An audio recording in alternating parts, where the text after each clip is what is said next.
Chers collègues de l'Aude, bonjour. Malheureusement, mes obligations professionnelles m'empêchent de participer à votre 52e Assemblée Générale. Sachez que je le regrette. Mais je suis obligé de travailler puisque je suis de permanence à la PM de la Grande Motte. Néanmoins, par cette vidéo, je souhaitais vous passer quelques informations importantes.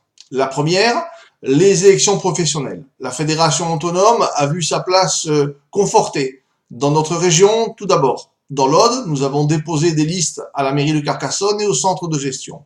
Je regrette que, par manque de temps, les policiers municipaux que vous êtes n'ayez pas pu être plus représentés dans ces commissions administratives et en tout cas sur les listes qui ont été présentées par l'AFA. Nous ferons mieux en 2022, je m'y engage.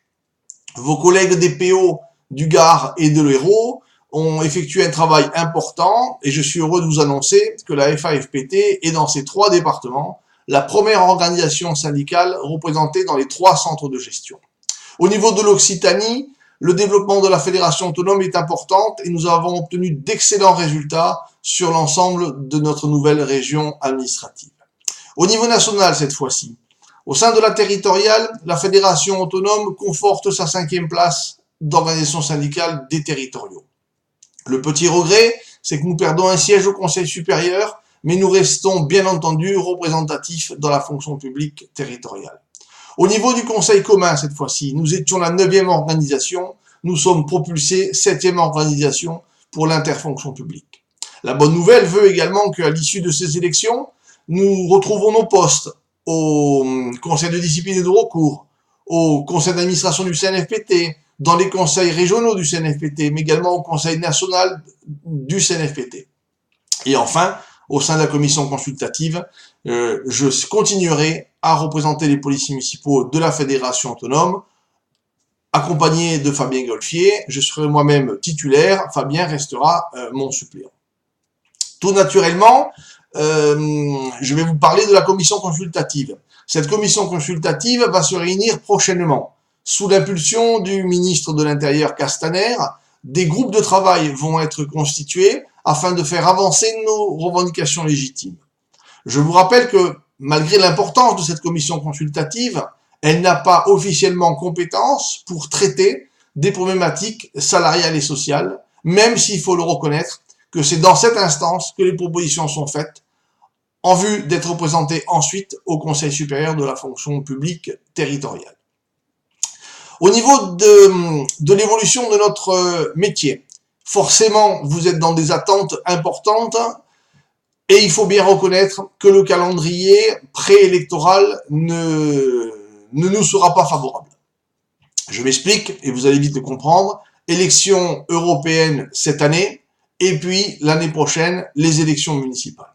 Néanmoins, nous allons demander au gouvernement, faut-il encore qu'il reste en place, de continuer et de mettre en place et d'avancer sur les cahiers revendicatifs. Le rapport parlementaire publié par Jean-Michel Fauverge, mais également Alice Toureau, ouvre des pistes. Nous souhaitons aujourd'hui faire pression sur le gouvernement pour qu'il en ressorte une proposition de loi, un projet de loi porté par le gouvernement 20 ans après la publication de la loi sur les polices municipales portée par Jean-Pierre Chevènement.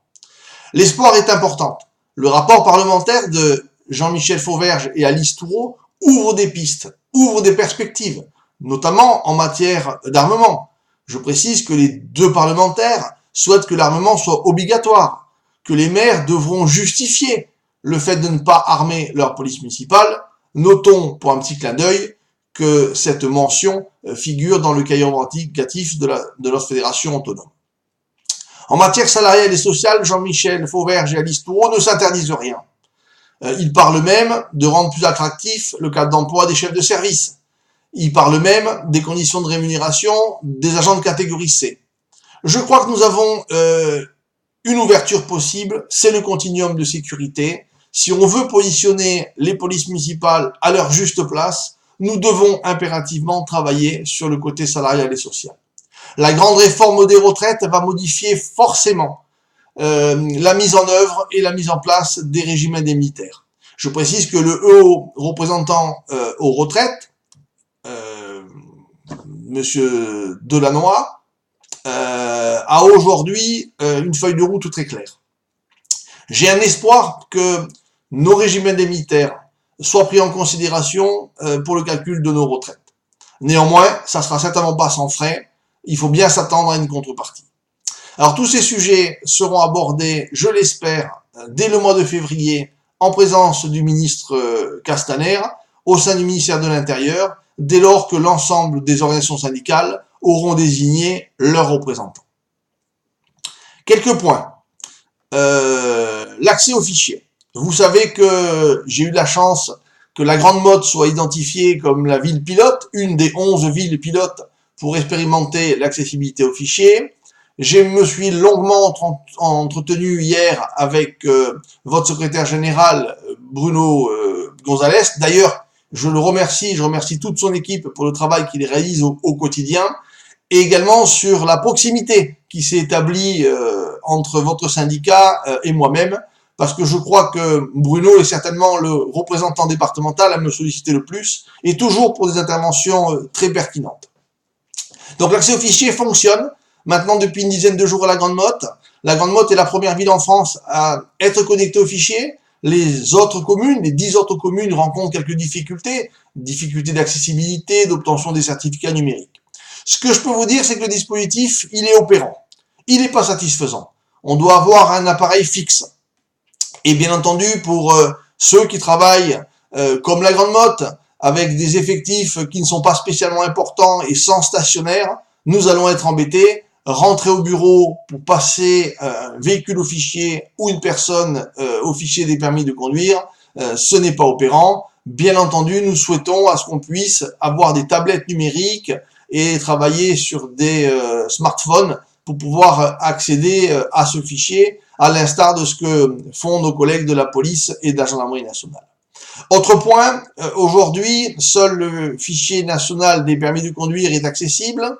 Dès le 15 février, le fichier des immatriculations sera accessible pour les 11 communes expérimentales.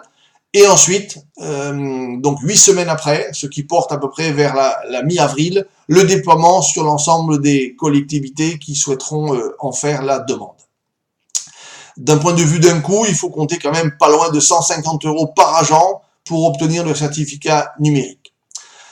Les communes qui sont aujourd'hui dans cette expérimentation, et je me suis entretenu hier soir avec Fabien au titre de Puteaux, je me suis entretenu hier avec la mairie de Montpellier, nous sommes mis d'accord, nous rendrons un rapport de fin d'expérimentation sur lequel nous allons nous concerter pour faire avancer ensemble les modalités techniques et pratiques de l'accessibilité au fichier. Ce fichier, vous avez les présentations qui vont vous être faites tout à l'heure sur l'accès au fichier du permis de conduire. C'est très simple d'usage. Vous vous connectez sur la plateforme, vous rentrez votre clé numérique qui se représente par une clé USB que vous mettez dans l'ordinateur. Vous marquez votre mot de passe et vous accédez à la plateforme. Quelques contraintes aujourd'hui, il faut qu'on rentre l'ensemble des prénoms de l'usager pour pouvoir accéder à ces données. C'est pas satisfaisant. Ce qui n'est pas satisfaisant non plus, c'est que nous n'ayons pas une communication du nombre de points restants sur son permis de conduire. Voilà, donc on va continuer l'expérimentation et ensemble nous rendrons un bilan au ministère de l'Intérieur, mais également aux préfectures concernées. Alors des choses avancent, certainement jamais aussi vite, certainement jamais comme on le souhaite. Soyez rassurés que pour la fédération autonome, la première des revendications, c'est la problématique salariale et sociale. Mais je vous cacherai pas aujourd'hui que l'Association des maires de France n'est pas très à l'écoute sur nos difficultés. Nous avons quand même quelques inquiétudes liées à la conjoncture générale. Je pense que la police municipale aujourd'hui doit prendre toute sa place, rien que sa place, mais que sa place. La fédération autonome ne demande pas de compétences nouvelles en matière judiciaire. Elle veut juste pouvoir travailler, être facilitateur, donner des moyens à la police municipale. C'est aussi positionner l'élu au centre du dispositif. Nous ne souhaitons pas que nos compétences judiciaires augmentent. Nous voulons juste pouvoir travailler comme il se doit dans le cadre de cette police de sécurité du quotidien qui reste encore très floue pour les policiers municipaux, les gardes champêtres. Un petit mot pour nos collègues ASVP, ils ne sont pas oubliés dans notre cahier revendicatif, et là aussi on doit pouvoir évoluer, notamment après le passage à la dépénalisation du stationnement. Je pense qu'on a de la place pour aujourd'hui positionner les ASVP dans la filière sécurité et leur donner aussi un statut qui soit un statut honorable, ne serait-ce qu'en termes de mission, de doctrine d'emploi et d'uniforme. Alors le travail est important, le travail est long. J'ose espérer que le ministère de l'Intérieur puisse très rapidement nous réunir pour pouvoir porter au plus haut niveau nos revendications, répondant ainsi à l'attente des nombreux policiers municipaux que nous représentons. Je vous ai parlé tout à l'heure d'une proposition de loi. Cette proposition de loi, j'espère qu'elle pourrait être déposée avant la fin de l'année. C'est l'occasion pour la Fédération autonome de réaffirmer un certain nombre de données. Et sur ce sujet, soyez rassurés qu'au vu des derniers événements tragiques qui ont touché l'Aude, et je parle bien entendu des inondations. La proposition qui est faite par le bureau du syndicat autonome de la police municipale de l'Aude a retenu toute notre attention, et je parle de la mise à disposition d'une police municipale, peu importe son positionnement hiérarchique dans le département, au service d'une autre police municipale. La proposition qui a été faite par le bureau du syndicat autonome de l'Aude a été retenue par Famille Golfier et moi-même, et nous saurons au moment donné la retranscrire, parce que vous avez raison, lorsqu'on parle de solidarité, lorsqu'on parle de mutualisation, ce projet est un beau projet, et je vous remercie de nous l'avoir suggéré. Des lignes doivent bouger en matière d'intercommunalité, en matière d'armement sur plusieurs départements, puisque mon projet de brigade nautique intercommunale a vu le jour. Il sera opérant à la saison 2019. Malheureusement, les policiers municipaux de la Grande Motte ne pourront pas travailler armés sur le plan d'eau du Grau-du-Roi et vice-versa, parce que là aussi, aujourd'hui, la réglementation ne le prévoit pas.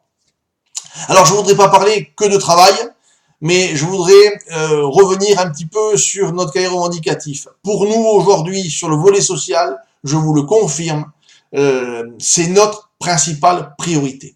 Néanmoins, à la Fédération autonome, nous ne sommes pas des syndicats réfractaires. Nous continuerons à travailler sur l'ensemble des sujets portés par le gouvernement, parce que nous savons ce que nous représentons. Nous représentons que 23 000 agents publics sur les 5 500 000 de fonctionnaires, toutes fonctions publiques confondues. On représente rien. Et je pense qu'on doit rien s'interdire, quand bien même nous n'avançons pas aussi vite sur notre volet social et salarial. À la Fédération autonome, on ne s'interdise pas de travailler sur l'évolution de notre métier. Ce métier se construit pour les générations futures. Je crois qu'on doit pouvoir être fiers les uns et les autres du parcours que nous avons réalisé. Quand on regarde dans le rétroviseur, en l'espace de 30 ans maintenant, 30 ans que je suis policier municipal, les choses ont changé, les choses ont évolué, et moi j'ai espoir sur cette profession. La Fédération autonome ne participera pas à tous ces mouvements de grève sur lesquels on dit que le policier municipal est mal payé. Oui, nous sommes mal payés. Néanmoins, je pense que dans le niveau social que traverse aujourd'hui la France, on a encore des collègues dans la fonction publique, mais également dans le privé, qui sont bien plus en difficulté que nous sur le point de vue des conditions de rémunération. Donc tout ça pour vous dire qu'on lâchera rien, on sera présent partout, mais nous restons une organisation syndicale réformiste et sur lequel on s'interdira de travailler sur aucun sujet. Voilà les éléments que je souhaitais vous faire partager. J'espère ne pas avoir été trop long. Je vous ai pris à peu près 15 minutes de votre temps. Sachez que je suis navré de ne pas pouvoir vous exprimer directement et de répondre à vos questions, mais je reste à l'écoute de Bruno et de toutes vos équipes pour répondre à l'ensemble de vos questions et de vos interrogations. Certains d'entre vous, j'aurai l'occasion de les rencontrer dès mardi, puisque une délégation du Gard et de l'Hérault, accompagnée des membres du bureau de l'association des retraités des heures sociales de la police municipale, se déplacera à Narbonne mardi, afin de remettre officiellement la contribution que nous avons obtenue au profit de 3 policiers municipaux audois victimes des inondations. Je vous souhaite une belle et agréable journée. Bons travaux en Assemblée Générale et à très bientôt. Vous pouvez compter sur mon soutien, vous pouvez compter sur ma détermination. J'aime trop ce métier pour pouvoir le sacrifier et je pense qu'ensemble, nous pouvons avancer. Bonne Assemblée Générale.